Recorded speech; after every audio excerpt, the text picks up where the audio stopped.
Shalom, everyone, and welcome to the Middle East and Beyond. I'm Barry Stagner, coming to you from beautiful, sunny Southern California. And I'm here with my dear friend and brother, Amir Tsarfati, coming from the Lower Galilee and the beautiful Jezreel Valley. Shalom, Amir.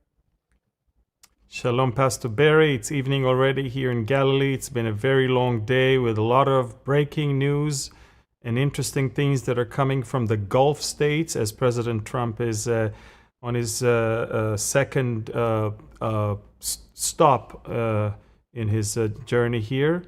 And it's good to see you, my friend.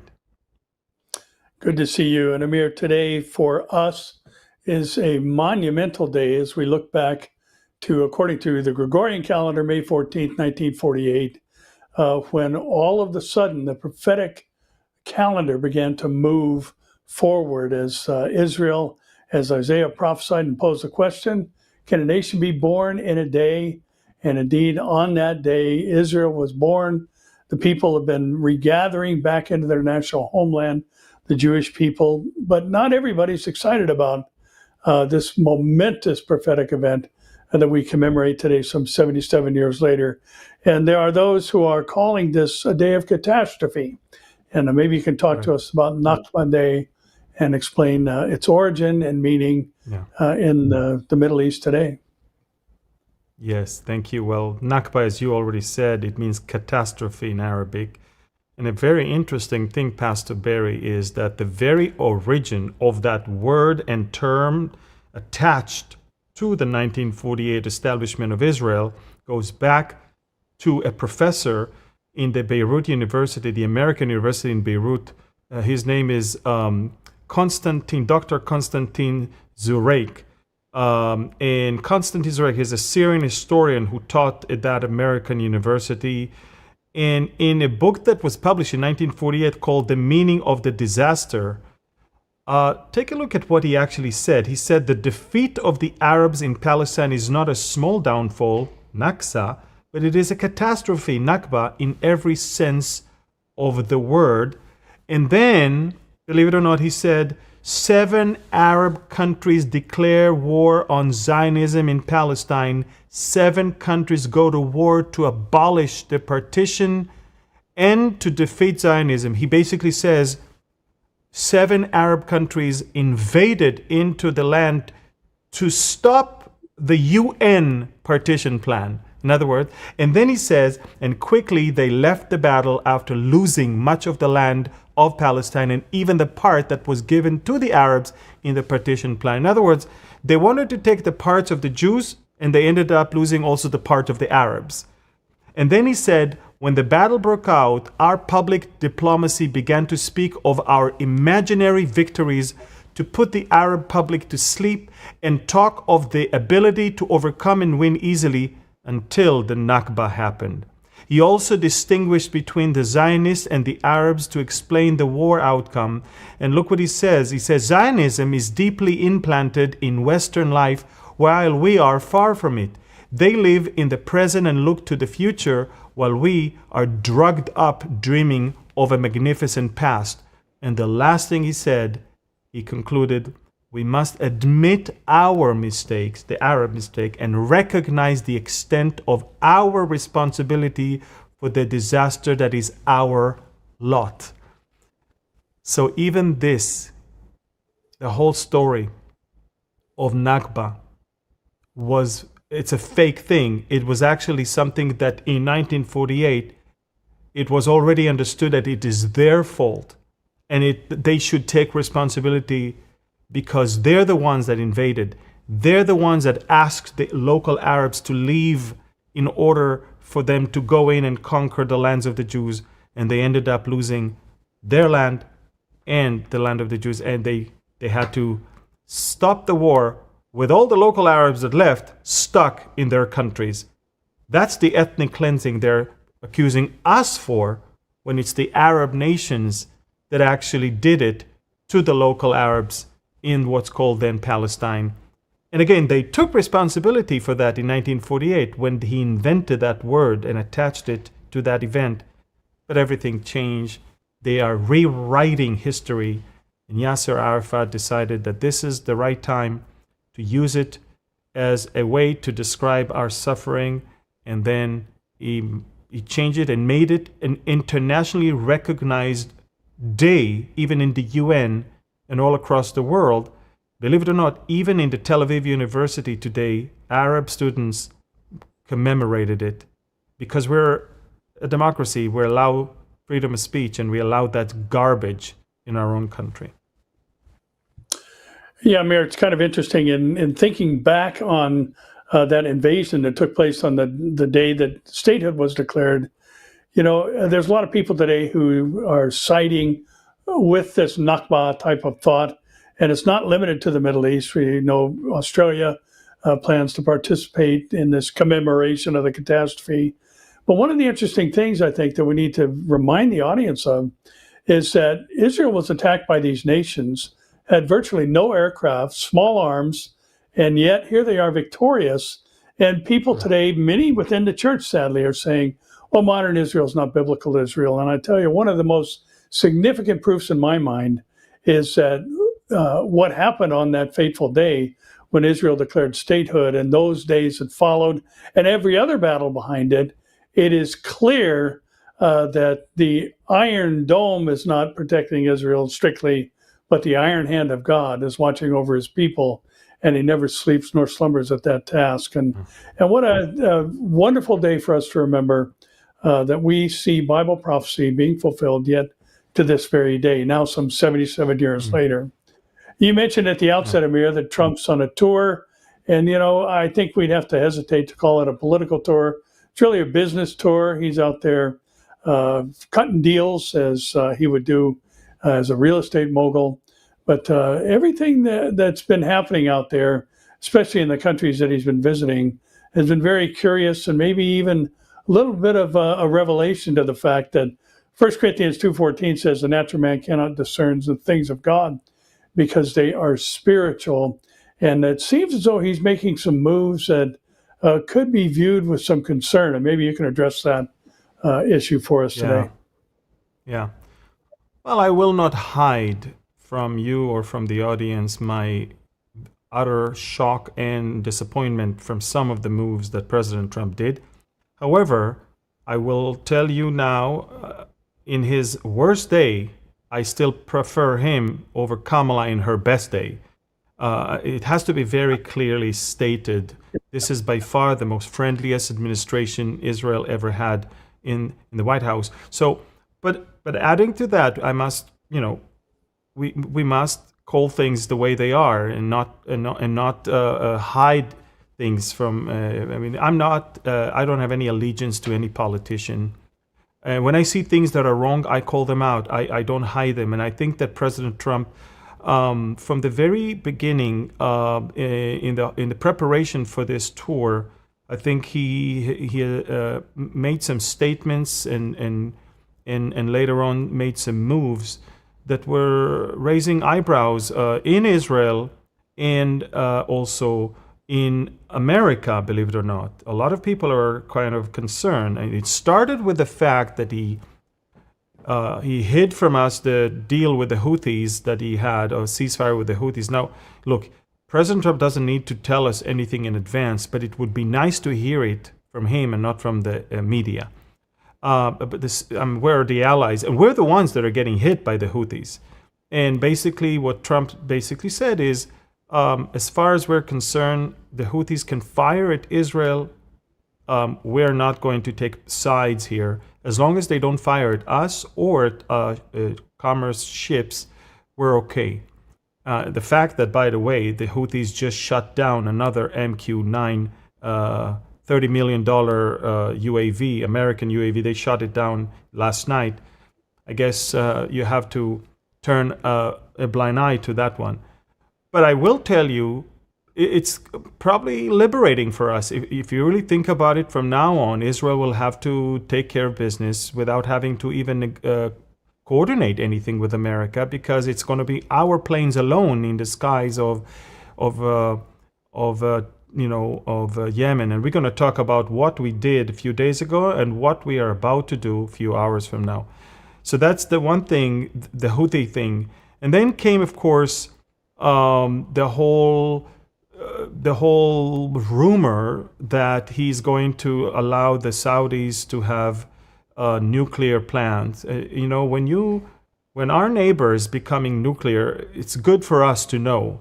And our objection is, of course, due to the fact that our neighbors are not exactly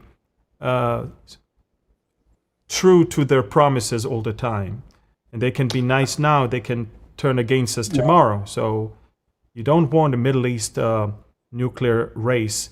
And the last thing that happened is, of course, the whole Qatar thing that it started with him receiving $400 million Boeing 747-800 jet that is a flying flying palace, basically. And the reason, I don't mind that President Trump flies something like that. I think the optics of that are horrible. But I do think that when a country gives you $400 million worth of a private jet, you will probably tend to be more favorable towards it than something else. Now, it's one thing if you cut deals with them. They just, by the way, cut a deal that Qatar will buy 170 jets from Boeing. It's a $200 billion deal. That's good. I get it. You need some working hands in America. You need your economy. You need investments in America. But remember, receiving a gift from a country, it doesn't look good, but it also makes people wonder, are your decisions going to be pure or tainted with favoritism because of that? I mean, Trump, don't forget, Trump has his own business in Qatar. Now he has his own gift from Qatar.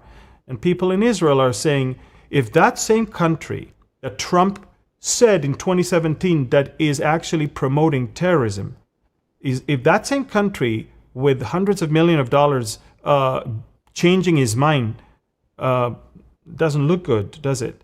What is the message that he's sending to the others? And then, of course, came the meeting today with Al-Jolani. 25 years since the last time American president met with a Syrian president. This is not even an elected president. He's an ISIS terrorist who took off his ISIS robe and put on himself a suit. Up until 4 months ago, there was a bounty on his head, $10 million bounty, because the guy was the head of Harir al-Sham, and Hayat Tahrir al-Sham, and that's a ISIS organization that beheaded and killed and butchered many people. You don't put a bounty of $10 million on someone unless he did some horrific things. And now, Trump says we cannot really live in the past and always hold things against people who what they did in the past. And he's right, you cannot live in the past. But Al-Jolani allowed his own gang to kill and massacre the Alawites and the Druze just a week and two ago. That's not the past. That's the present. He did the same against the Christian. He will do the same against the Kurds. So I don't really truly understand the logic behind cutting deals under the pressure of jihadist countries and Muslim Brotherhood countries like Turkey and Qatar, and accepting Al-Jolani as a world leader. But again, Pastor Barry, I decided not to try to find logic anymore. As you just read from the Bible, I don't think that we should look at everything that Trump is doing as something that should make sense biblically to us. And he's not a pastor. He's not a spiritual person. He does not let the Spirit of God lead him when he does things. This is a business tour. He has a big, grand plan to make America great again. And the only question is Israel going to be thrown under the wheels of a $400 million private jet? That's the question. Yeah, we do live in an age of delusion. Amir, as the Bible said, would, I believe, begin before the tribulation and ultimately reach its zenith during the tribulation, where the earth dwellers will believe the lie of the Antichrist. But the proverbial skids are being greased right now for his rise to power. And, it is curious that one comment that he made about, we're not going to interfere, if the Houthis attack Israel, who knows what that statement really intended. Could be that we're not going to encourage Israel not to respond. Could be that, hey, we're out. We're just watching out for our own interests. So it's just really a difficult season. And I think what you just mentioned is critically important to recognize for us as Christians. We know the end of the story. We've read the back of the book. We know what's going to happen with the Saudis and the Ezekiel war scenario. All these things are clear to us. So we have a very distinct advantage over those who are operating in the flesh and not understanding the things going on in the world. And Amir, Gaza is always going to make the news. We've had some rather interesting developments there over the past week or so, including some eliminations, and maybe you can address that issue. Yeah. We'll start with yesterday's elimination. Around this time, 24 hours ago, Israel, similar to what it did in Beirut to Hassan Nasrallah, Israel attacked in what's known as Belt of Fire.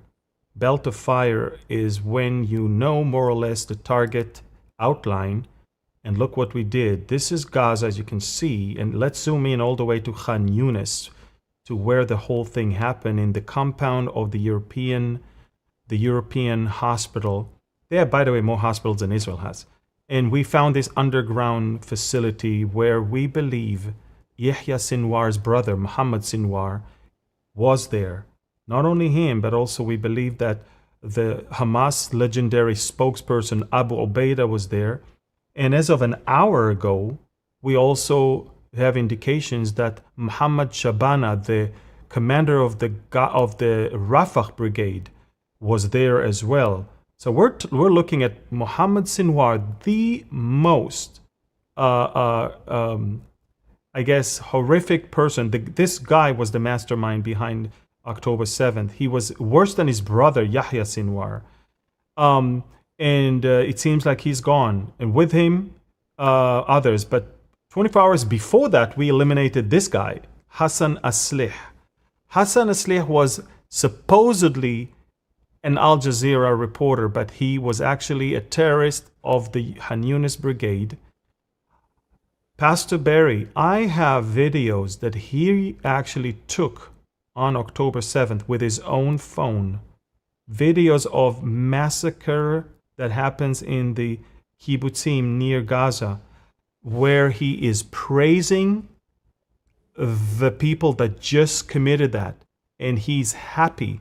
I have a video of a whole family slaughtered on the floor in their living room, and he's the one who takes it and glorifies Hamas. I have videos of him driving one of the stolen cars from Gaza on October 7th and saying we took it from the settlers. We also know that he was part of those who raped Israeli women in the kibbutzim. For that, he gave his phone to someone else to hold because he just wanted to enjoy the sexual act without having it recorded. But we have eyewitnesses that told us that some of the Nakba terrorists that we captured. So this guy was a terrorist, a rapist, and someone who and by the way, this is the story of the reporters and the journalists in Gaza. They're all terrorists on the payroll of Hamas, spreading propaganda. So he was killed. He has almost 800,000 people following on Telegram. He was killed first. Then came the elimination in the same hospital compound of Muhammad Sinwar and all the gang. And now it's going to be easier to reach a deal to end the war because he was the one who insisted, Muhammad Sinwar was the one who insisted on not giving up. Now, Pastor Barry, people need to understand that there's only two options on the table. And these are the options that people need to see that. The options are either they accept the Witkoff outline or we go to the Gideon's Chariots operation. The Witkoff deal is very simple. Release right now 10 living hostages and half of the dead ones. And for 45 days, we're going to talk about how we can reach a final deal. But we still don't commit to end the war unless you guys, disarm and leave. And that's the Witkoff outline, which Hamas said no to forever. And Israel said, you've got until Friday to say yes to that deal, or take a look at what we are planning. Gideon's chariots is this operation, and we are going to start with it this Friday. Take a look at it. We're going to take care of a humanitarian area down south, and all the residents that are uninvolved are going to be pushed all the way from the northern part of Gaza Strip into the humanitarian zone through filters and gates that will make sure they are unarmed and uninvolved. And the only one left in Gaza will be terrorists, and we're going to take over, destroy Gaza. And listen to me, when I say destroy Gaza, we destroy everything underground and everything under the ground. At the same time, we're going to make sure that those that are in the humanitarian zone will already start leaving.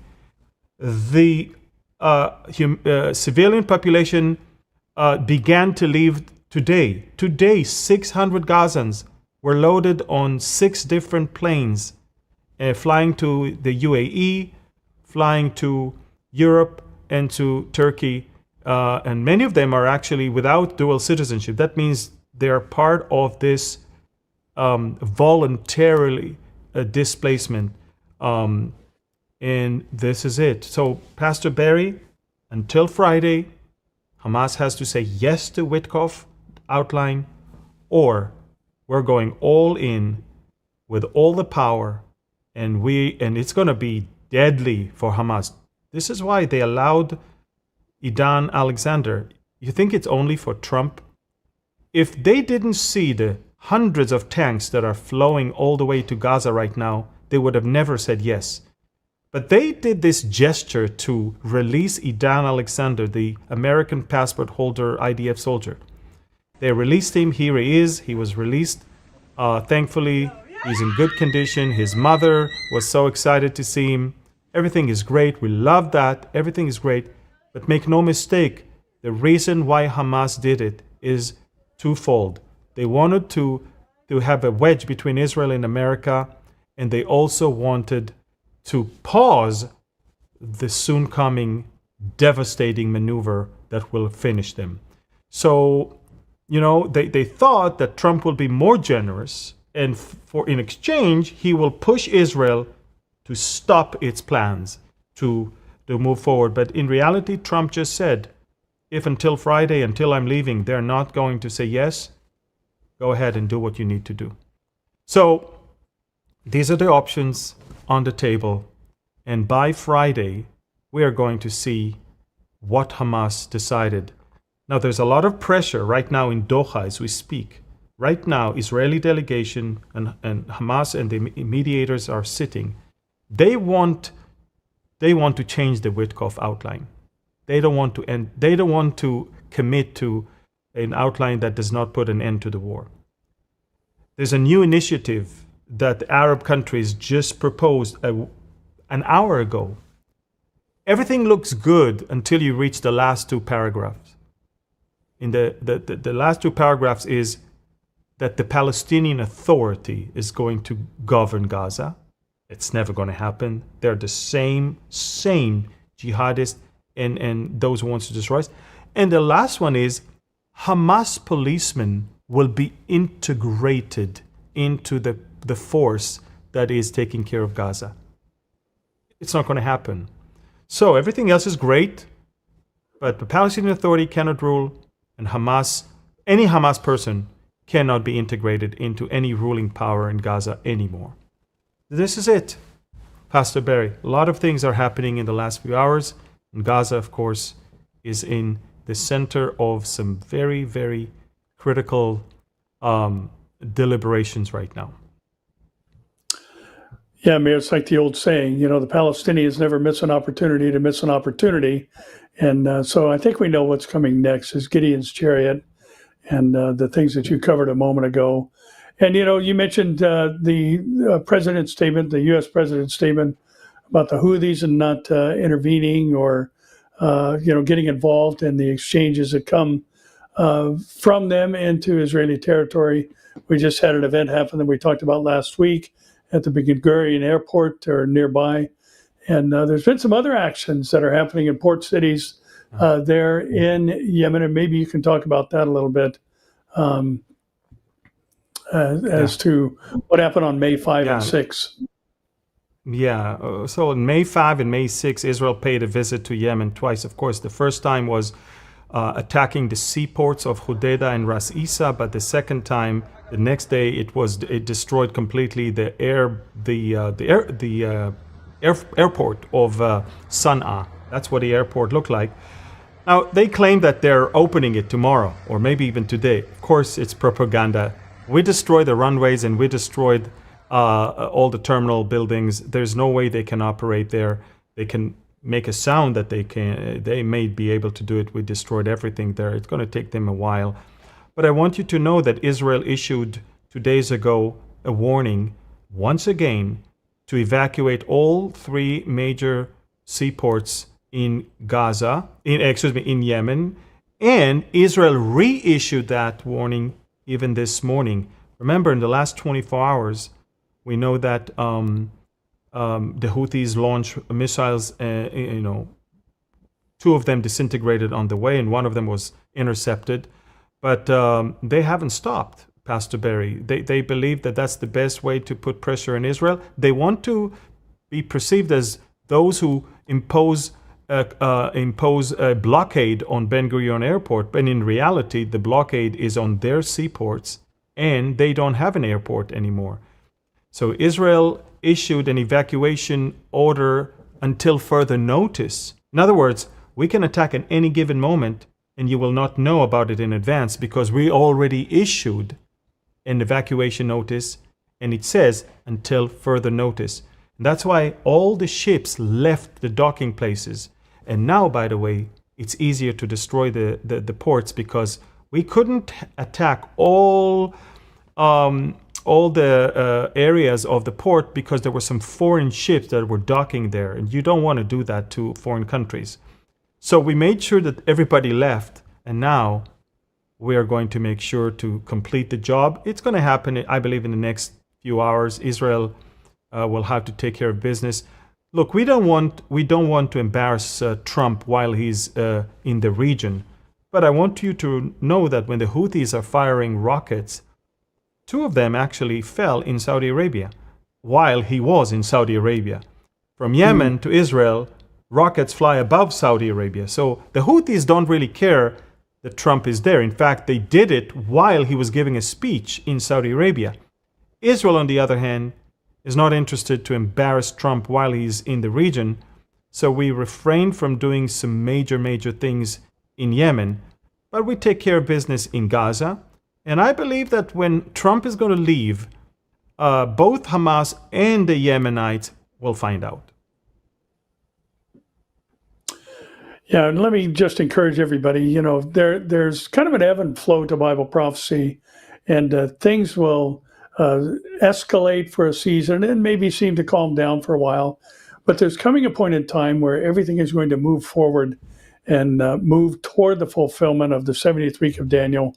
And I think we're pretty close to that time period. And therefore, it's all the more important that you subscribe, like, share, and comment to both of our channels so that we can get the word out about what's going on. And, sadly, there is a lot of misinformation. It's not just in the liberal media, but within the church as well regarding the nation of Israel. So these stories become more and more important every single day as we march toward that moment and twinkling of an eye when the church is taken out of the way and then the lawless one is to be revealed and Israel takes center stage in world affairs as the 70th week of Daniel is fulfilled. So please make sure that you're subscribing, liking, sharing, and commenting on this program. And Amir, your other northern border is always busy. Things going on with Hezbollah and their tunnel network, and recent events are noteworthy, I think. If you could bring us up to speed on what's happening there. Yeah, on May 8th, Israel launched another belt of fire type of attack. When I say belt of fire, you basically bomb one end of a tunnel and another end, so anybody's there, he cannot leave or run away, and then you destroy everything in between. And look at this, you can clearly see that on the screen.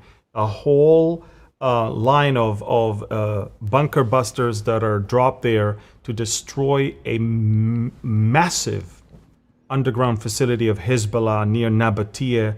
It's a tunnel complex with weapon caches and shafts, rendering it to inoperable and killing at least one. But again, these are things that Hezbollah had prepared for a massive attack against Israel. And also, by the way, in the last few days, we also attacked motorcyclists and drivers of cars. And these are all Hezbollah terrorists that were trying to operate and move from one place to another. So Israel literally is working around the clock every day to thwart any attempt of Hezbollah to entrench itself once again in southern Lebanon and sometimes even beyond there. And the good thing is that the Lebanese military and the Lebanese government understand that it has to be done. They're not going to do it, and Israel is not going to trust them to do it. So we have to do it. And you don't really hear so much protest from the Lebanese government. Everybody understands. And even from Trump's speech today and yesterday, he urged the Lebanese to get out of the grip that Hezbollah is taking of their government and to move to a better future. I think that the aim of President Trump is to bring Syria to normalization with Israel, and that will open the door for normalization of Lebanon with Israel. So more and more they talk about normalization rather than war with Israel, and that tells you a lot about the declining status of Hezbollah that is suffering every day, blow after blow, and they don't even have the power to retaliate anymore. So that's what we have right now in Lebanon as well. Yeah, Amir, I don't know if you guys realize it there in Israel, but, when you say Mossad, I think everybody out in Western culture, many people at least, kind of go, ooh, because Mossad is legendary in its daring and some of the exploits down through the years. And it's been a rather interesting event that's developed there in Syria. Maybe you could talk about that for us today. Yeah. Well, on May 11th, a few days ago, non-Israeli Mossad agents, because the Mossad also recruits some people from outside of Israel, there was a whole Mossad squad in Syria that operated for a few years to try and find remains of Israeli missing soldiers from previous wars, and in this case from 1982, 43 years ago. That tells you the commitment of Israel to its missing soldiers, abducted soldiers, whatever it is. Not only that we want the living ones back, but we also want the dead ones back, and we also want dead ones that have been killed over 40 years ago.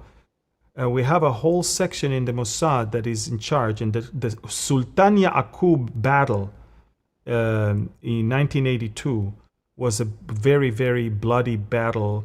And in that battle, quite a few people got killed, but there was a whole tank crew that was taken captivity. The soldiers were killed, but their bodies were taken by the Syrians. The remains of one of them returned to Israel by the Russians in 2019. Netanyahu received the remains from Putin. And of course now, Zvi Feldman, his body was retrieved 40 years later in a battle. We're talking about under fire in a covert operation. Mossad agents managed to go to the Yarmouk cemetery and take some remains of several people, and we hope that one of them would be Eli Cohen, our man in Damascus. But again, these are the remains. We brought them to Israel, and when the soldiers brought them to the Israeli side, they said the prayer, the Kaddish prayer, as we say on dead people. And there you go, you can see it. Yeah, Amir, talking about some of the other things that have been going on in our world, the relationship with Jordan seems to have been strained since October 7th. And things and the criticism and some of the language coming out of there, regarding the aid that is allowed to go into the Gaza Strip has created a bit of a strain there. Maybe you can bring us up to date on that. Yeah. Just before I say that, we'll talk about Jordan, but, the president of Syria met with President Trump today, and President Trump basically outlined the terms for America to, that wants to see with Syria. And but Israel has its own terms. Israel wants to keep the Golan Heights. Israel wants to take care of the minorities, especially the Druze, and Israel wants to stay on Mount Hermon. So I don't think there'll be any normalization with Syria unless these three things will be fulfilled. When it comes to Jordan, there's so much fake news and so much things behind the scenes that people don't know, and it's very, very sad. Doron Peskin, an Israeli researcher, came up with an interesting revelation a few days ago. And he said, look, the growing Jordanian criticism of Israel is related to something. Since October 7th, Jordan has intensified its criticism of Israel, particularly due to Israel's recent ban on aid entering to Gaza, which has, listen to this, it has strained Jordan's relations with Israel and impacted its economy. Impacted its economy? Oh yeah. Exclusive aid access and profits. Israel granted Jordan exclusive access to deliver aid to Gaza, allowing Jordan to charge high fees of $2,200 per aid truck and $200,000 to $400,000 per airdrop through a charitable organization, and generating tens of billions of dollars in profit. Limited direct aid contributions. Jordan has primarily facilitated a transfer of aid from foreign organizations and countries to Gaza rather than providing significant aid itself, capitalizing financially on the crisis. Do you understand what we're talking about? We're talking about the fact that the main reason why Jordan is criticizing Israel right now is the fact that they're losing tons of money. That's what it's all about. Pastor Barry, $2,200 per truck and $200,000 to $400,000 per flight. And Jordan is the only one that was. You understand? And it's not even Jordanian help. Jordan just does the work and gets the money. It's like a contractor. They just deliver it. And now, when we stopped all humanitarian aid from going in, the Jordanians are not happy because they're losing a lot of money. So they're not really interested in help going to the Gazans. They're interested in profiting from it. Yeah. And it's very, very sad to see that. It is. And Amir, there's some stories moving to kind of the Beyond portion of our program that I found to be interesting. And I wanted to mention a couple of things. Jesus talked about, when asked by Peter, Andrew, James, and John, about the signs of his coming and the end of the age. And he did mention earthquakes in the midst of that. And there's a rather interesting story that popped up regarding a rabbi warning about an imminent earthquake in the States as a pre-Messiah sign. I thought that was curious because the ultimate rabbi, Jesus himself, mentioned earthquakes being an indication that we are nearing the end of the age. And of course, that would be represented by an increase. But one of the things that's important, I think, for us to recognize, a lot of people talk about, especially here in California, which we know a little bit about earthquakes here. Everybody talks about the San Andreas Fault, but there is a far riskier fault that runs through the Pacific Northwest called the Cascadia Fault, and it's a subduction zone that could cause a decrease in elevation along the coastline and flood many heavily populated areas. The San Andreas Fault that does run down by San Francisco all the way into Southern California goes through many very sparsely inhabited areas. So, while the event would be significant, the loss of human life, the potential loss of human life would be far less. But the interesting thing about this particular research that the rabbi, I believe, was looking at is that the Cascadia Fault, which is long overdue for a massive quake, would probably land somewhere between 9 and 10 on the Richter scale. And it runs right under Seattle, so it would be catastrophic in nature. And also the expansion of the floodplains that runs along the coast would also cause a massive loss of property and life. But I thought it interesting, Amir, that there's a rabbi who's talking about earthquakes as a sign of, in his mind, the first coming of the Messiah. Yeah, it's amazing. Of course, we know that for the Jewish people, the second coming is mixed with the first coming. So they are waiting for him to come and reign. They just forgot that Isaiah said that he first has to come and die for our sins and take our place. So Isaiah 53 was moved aside, and it's the beginning of Isaiah that they want to hold on to. And yeah, I think that there's a lot of messianic talks recently.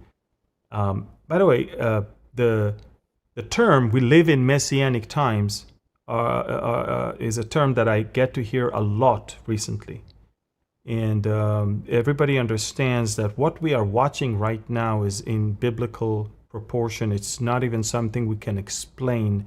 Every day a new drama, every day a bigger thing.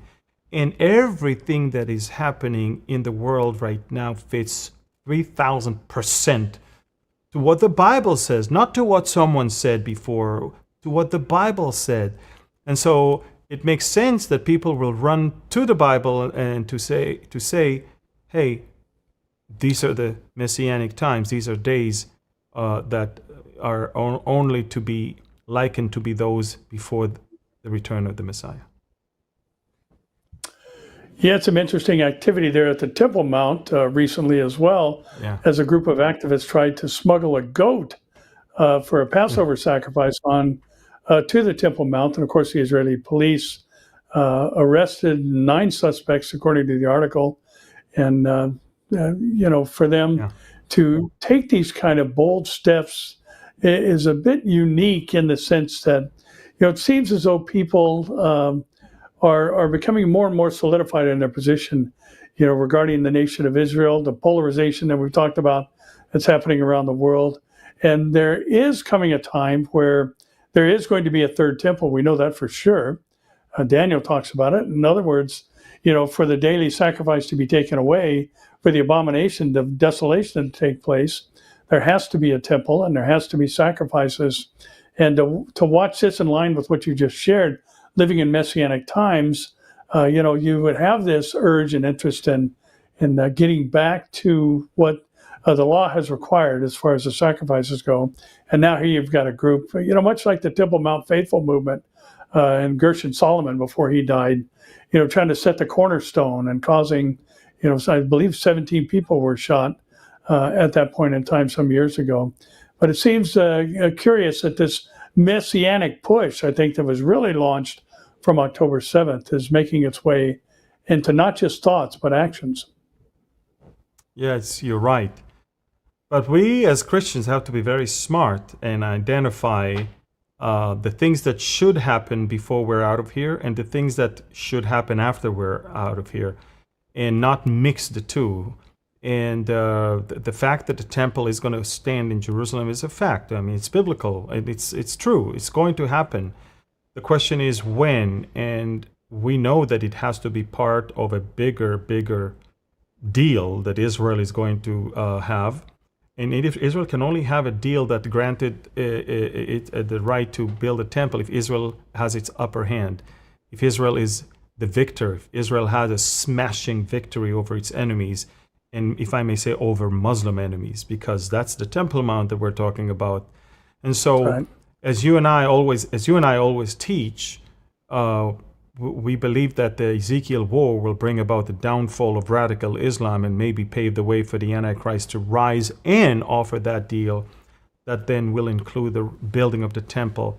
So yeah, we do see now people that think that there is a red heifer, or people that are trying to slaughter a goat here or a goat there, but these are attempts. It's not going to happen, and we have to remember, we are not going to see the Antichrist. We are waiting for Jesus Christ. So If you're a believer, spirit-filled, born again, and you're eagerly waiting for the return of the Lord to come and take us, and that's our hope.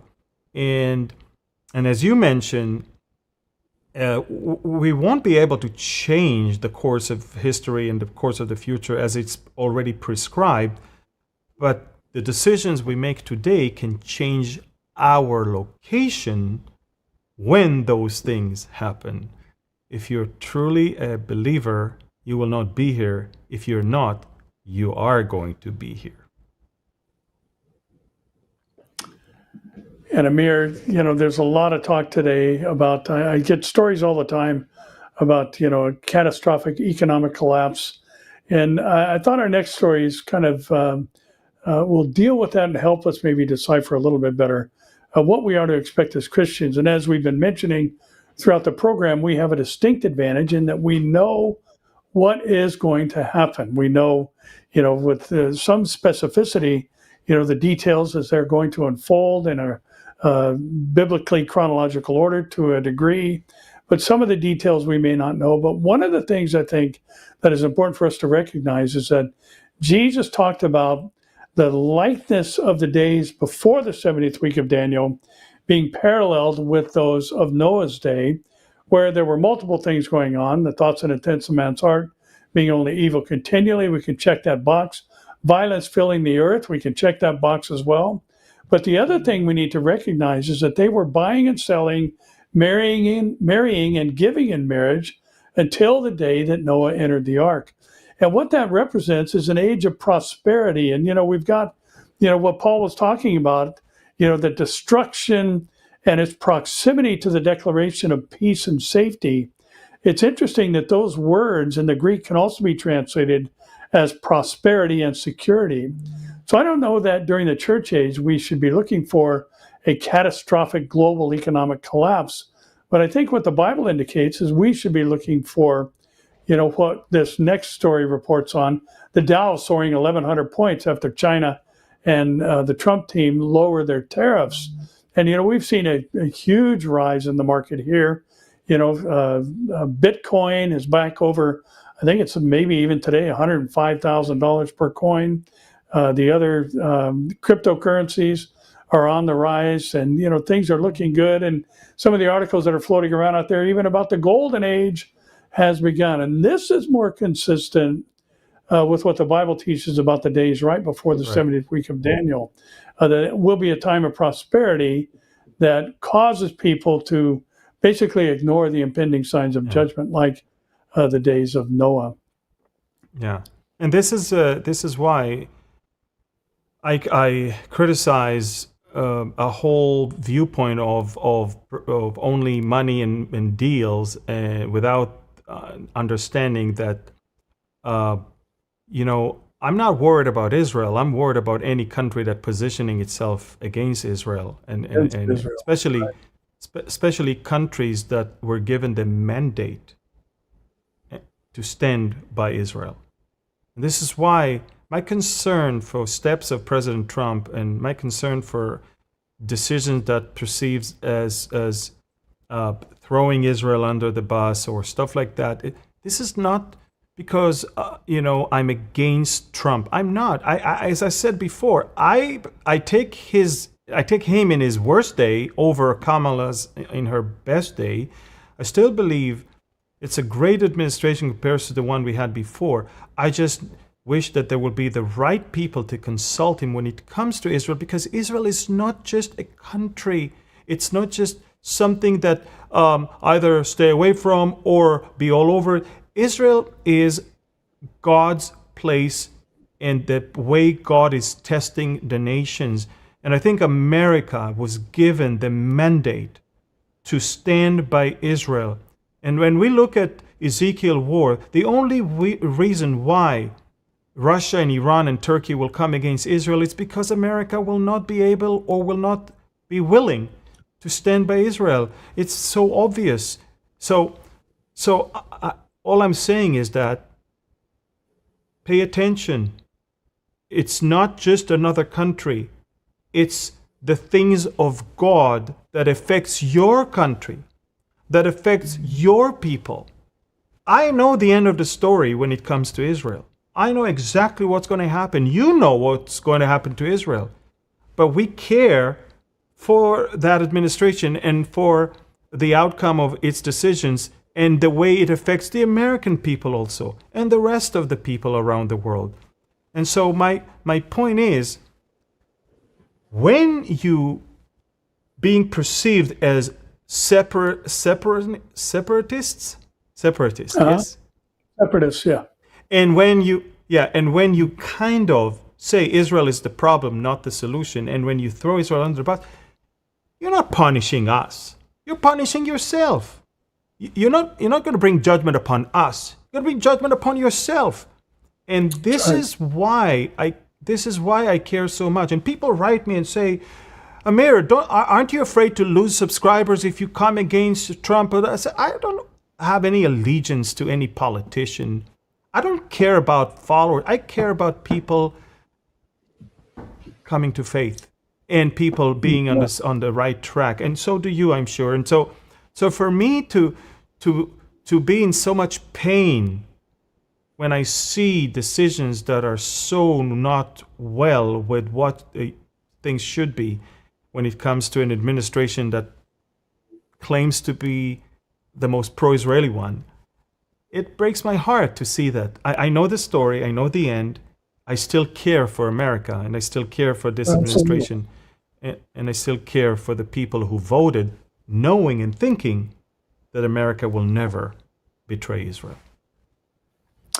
Yeah, Amir, it's been said that affluence is a far greater weapon in the enemy's hands than poverty. And, in times of poverty, people are calling out to God, praying for his help and his hand of provision. But in affluence, I couldn't help but think, as you were talking, about someone who bears witness of exactly what you just mentioned, and that is the treatment of the Jews.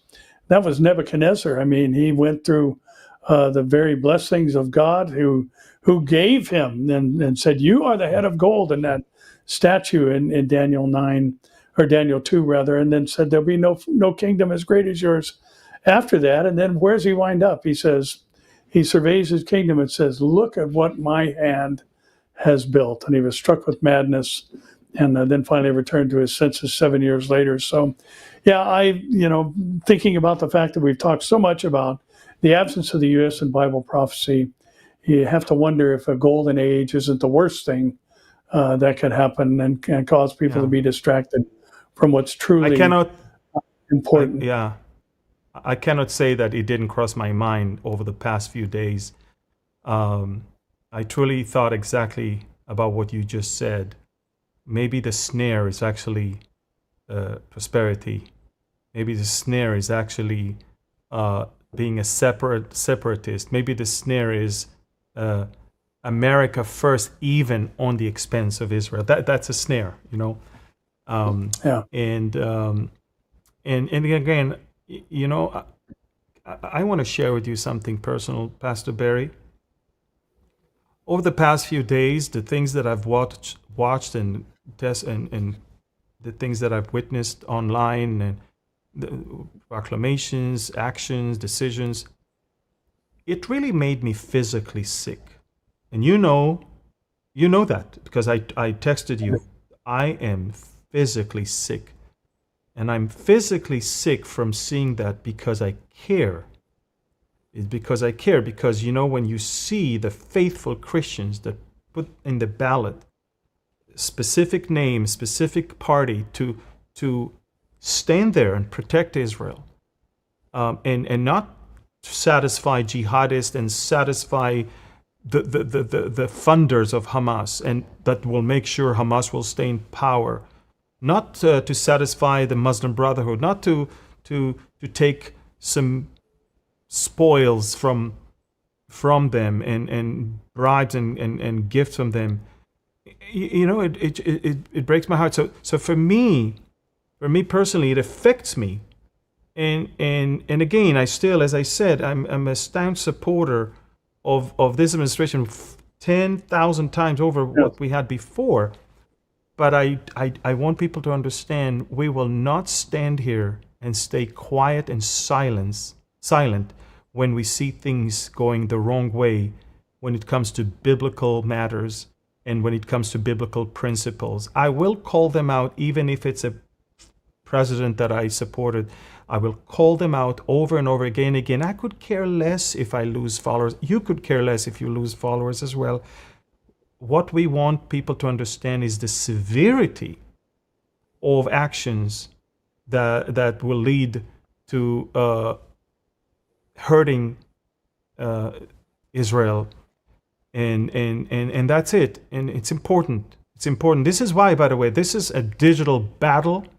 This is why we tell people, look, guys, there's hundreds of millions of people that hates Israel, and they hate America, by the way, and they're overwhelming the internet. This is why we need you to subscribe, to like, to share, to comment, because that's the only way for us to win in that battle, is if we get the algorithm to see that there is engagement, and then, of course, things will be more exposed. There you go. Well, Amir, I think the only thing to do now is to give the Aaronic blessing and wrap our time up. Just always a wonderful way to close the program. For us, and speaking as a Christian in the United States, there's some languages that are like music to your ears, and maybe we don't understand the words, even though we know what they say as you speak them. But I've said this before. I've said it at some of the conferences that we've spoken at. It is always moving to me, who've probably heard you say it more than anybody else, to hear the Aaronic blessing in Hebrew. It resonates with our soul. And so I think that's a fitting way to bring things to a conclusion today. Yeah, I just want to remind people that you and I will be in Canada this coming July and August. And so you guys, if you can, remember to sign up for these events. We have a QR code that will come up on the screen, and you can scan it, and we're almost full, but it'll be nice to have a full house in all of these events. And so take a look at this QR code and scan it for the Canada events of Pastor Barry and myself in this coming July, at the end of July, at the beginning of August, if I'm not mistaken. And of course, let's do the Aaronic blessing right now. Yevarechecha Adonai v'yishmerecha, Ya'er Adonai panav elecha v'yichuneka, Yisa Adonai panav elecha v'yasem lecha shalom. The Lord bless you and keep you. The Lord make his face to shine upon you and be gracious to you. The Lord lift up his countenance toward you and give you his shalom.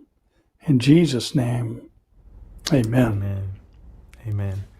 So thank you, Pastor Barry. Thank you, everyone, for watching. Please, please, please share this and comment and subscribe and forward it to as many people as you can. Thank you. God bless you. Shalom from Galilee, and I'm sure shalom from Southern California. Southern California. Shalom.